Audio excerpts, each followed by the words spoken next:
filannoo majlisaa fi gahee ulamaa'otaa Ustaaz Ahmaddiin Jabaliin kan dhihaate kutaa tokkoffaa. Akka nama tokkootti hariiroon ani hanga ammaatti majlisaa waliin qabu bifa adda addaa kan qabu ture. Yeroo garaagaraatti wal ta'uu, qeequu, qabsaa'uu, deeggaruu fi hirmaachuu kan bu'uura godhate ture. Yeroo kana hunda keessatti galanni Rabbiif haa ta'u, majlisa irraa mindaan durgoo yookaan hajjii fi umraanis haa ta'u karaa kamiin iyyuu saantimni tokkollee gara kiiphii koo hin seenne. Kan biraatu hafee akka jila majlisaatti yeroo gara qaxar deemnullee durgoof jedhee qarshii tokkollee hin gaafanne gaafadhus. Akka isaan tokko yaadan ani biiroos achii qabaadhee hojjetaa dhaabbata majlisaa mindaan kaffalamuufis hin turre. Hirmaannaa fi gaheen koos kan bilisaa fi tola ooltummaa malee kan hojjetaa miti.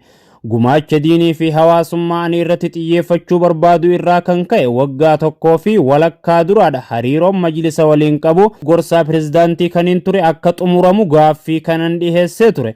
Ta'ullee gaaffii pirezidaantichaatiin kun hanga yeroo waggaa 3 xumuramutti tureera. Akka muslima tokkootti gumaachi amantii fi tajaajila hawaasaaf hanga lubbuun jirutti itti fufa. Majlisas yoo ta'e ifatti gahee qabaadhee hojii kooti jedhee xiyyeeffannaan hin hirmaadhuun jedhe malee hin gargaaru yookaan nan ilaallatu jechuu miti.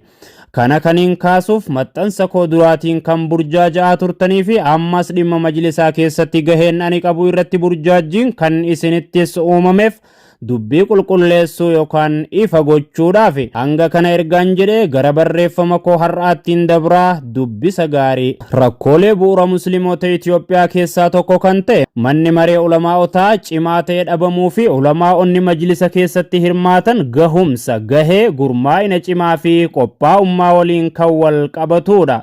Kana sirnaan hubatanii tarkaanfii falaa fudhachuun baay'ee murteessaadha.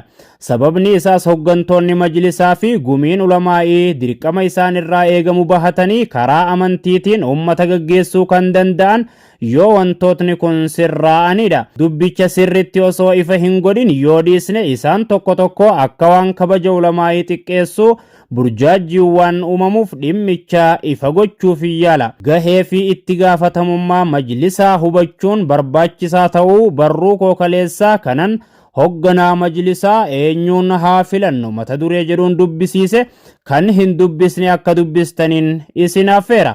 Barreeffamni har'aa kan kaleessaa wajjin wal qabata. Dhimma gahumsa ulamaa'otaa. Rakkoo musliimoota Itoophiyaa fi haalli biyya keenyaa hedduu fi walxaxaa waan ta'eef sadarkaa biyyaatti dhaabbata rakkinoota kanneen hubate furuuf ulamaa'ota sadarkaa beekumsaa, hoggansa, dandeettii fi ga'ooman oomishuu danda'u hin qabnu. Akkuma beekamu dhaabbileen keenya beekumsa amantii qofa kan barsiisanidha. Haala kana keessatti ulamaa'iin keenya irra caalaan isaanii biyya keessatti baadiyyaa fi magaalaatti ilmii kan baratan yoo ta'u, muraasni ammoo kanneen biyya alaatti baratanidha. Lamaan isaaniiyyuu jechuu dandeenya. Qabiyyee fi kaarikulamiin barnoota isaan ittiin baratan beekumsa amantii qofa akka horatan kan isaan dandeessisudha. Kaarikulamii fi qabiyyee barnoota baadiyyaa keessatti isaan baratanii yeroo qorannu sirna barnoota baroota dheeraa dura qophaa'e irratti kan hundaa'edha. Warri magaalaa sanga ta'e kan baadiyyaa irra fooyyee qabaatanillee ulamaa'onni lamaanuu irraa eebbifaman seenaa Itoophiyaa fi haala qabatamaa biyyattii barnoota ammayyaa dandeettii gaggeessummaa rakkoolee walxaxaa musliimoota biyyattii furuuf beekumsa gahaa hubannoo fi ga'umsa gahaa ta'e qabaachuu irra hin ga'an. Haaluma wal fakkaatu warri biyya alaatti baratan ammoo dhaabbileen isaan itti baratan yuunivarsiitii fi kolleejjiiwwan ammayyaa ta'anillee irra caalaan isaanii sadarkaa tiyooriitiin beekumsa barsiisuu irratti kan xiyyeeffatan kaarikulamii fi qabiyyee rakkoo biyyoota biroo hiikuuf kan qophaa'edha. Kanarraa ka'uun seenaa Itoophiyaa haala qabatamaa fi rakkoolee furuudhaan wal bira qabamee yoo ilaalamu hanqina kan qaban ta'anii mul'atu. Yeroon kana jedhu ulamaa'onni isaanitti dhaga'amu hedduun akka jiran nan beeka. Haa ta'u malee osoo wal hin saalfatin ifatti rakkoo keenya irratti mari'annee yoo fala hin kaawwanne rakkoon itti fufuun isaa waan hin oolledha. Yoon dogoggores na sirreessa. Mootummaas haa ta'u qaamolee biroo yoo ilaalle wirtuu leenjii fi barnootaa, kaadiroota, hoggantootaa fi dhiibbaa uumtota mataa isaanii itti leenjisanii fi ga'oomsan qabu. Haa ta'u malee majlisnis ta'e manni marii ulamaa'otaa kaarikulamiis haa ta'u dhaabbata qaamolee hawaasaa muslimaa fi dhaabbilee islaamaa hogganan itti leenjisanii fi ga'oomsan hin qaban. Kana waan ta'eef beekumsi mashaayikan hedduu mazhabaa fi dhimmootuma amantaa irratti kan daanga'e waan ta'eef majlisa keessa seenanii tajaajila hawaasni isaan irraa barbaadu hunda kennuu irratti hanqina guddaa qabu. Kana waan ta'eef aalimoonni majlisa keessa seenan kan itti xiyyeeffatan kanuma baratanii fi beekan sana gara dhimma amantaatti. Achi keessatti dhidhimanii dhaabbaticha kan mazhabaa fi dhimmootuma amantaa qofa godhu. Kanarraa kan ka'e ulamaa'in gara majlisaa dhufan dhimmoota murteessoo hawaasa muslimaa furuu irratti hirmaachuu hin dandeenye. Dhimmoonni hawaasni muslimaa hooggantoonni isaa fi majlisni akka hiikanuuf barbaadu rakkoon ummataa fi gahumsaa fi xiyyeeffannoon isaanii gargar ta'eera. Dubbiin dorgommii kubbaa miilaatiif taphattoota teensiif qophaa'an fudhatanii dirree seenanii akka injifachuu yaaluu ta'e. Rakkoon kana caalu ammoo ulamaa'onniif mashaayikan hanqina gama kanaan qaban beekanii fi amananii qaawwa isaanis ta'e kan ulamaa'ota biroo duuchuun haala danda'amu irratti hojjechuu mannaa nama hanqina isaanii isaanitti kaase diinummaadhaan gara ilaaluutti deemu. Yoo xiqqaate namni hanqina isaa hubate karaa adda addaatiin hanqina isaa sana guuttachuuf hojjeta. Akka fakkeenyaatti dhimma kana irratti waan na mudate tokkoon kaasa.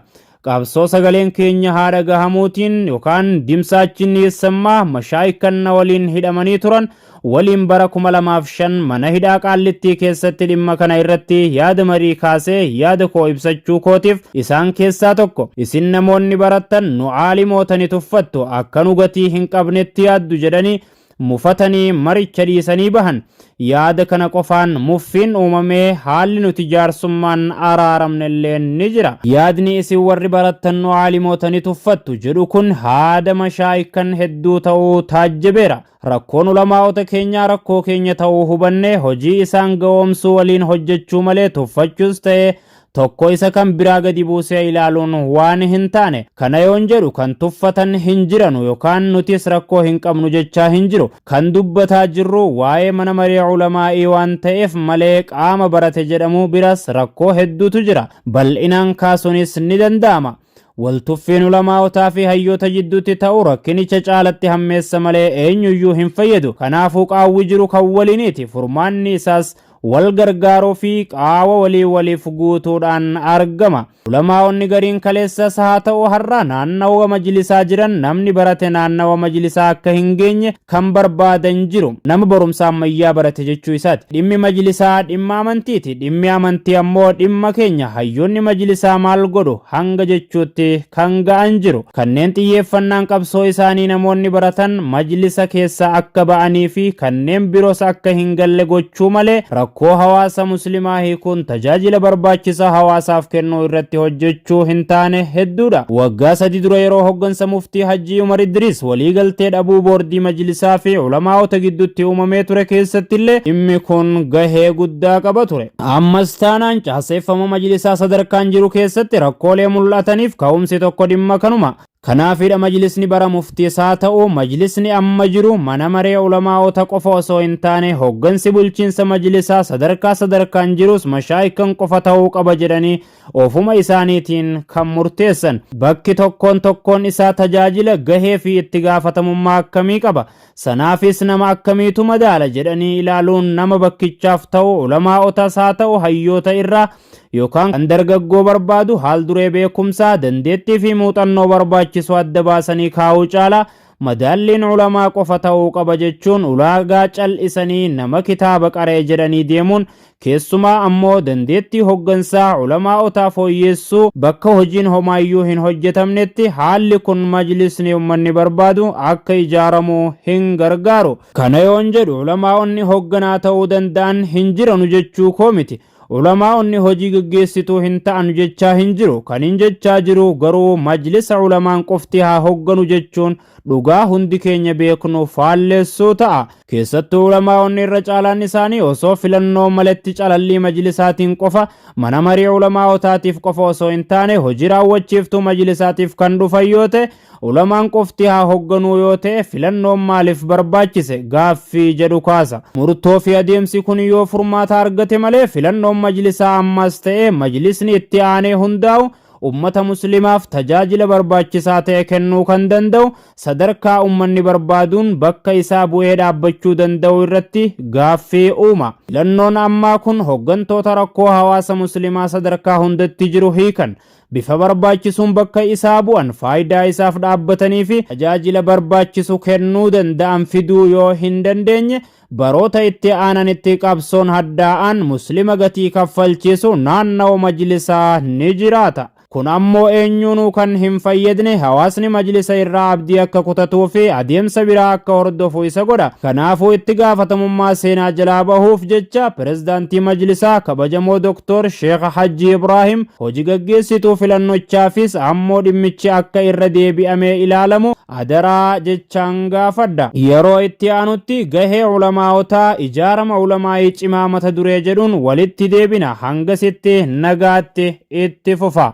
Barreessaan Ustaaz Ahmad Jabal kan sagaletti isinii jijjiire gurraacha keessan Tafakkur Afrikaa Dooyaa Islamic Media irraa. Dooyaa Islamic Media gara YouTubaatiin, TikTokaa fi Facebookaanis nu hordofaa isiniin jenna. Wassalaamu alaikum wa rahmatullahi wa barakaatuh.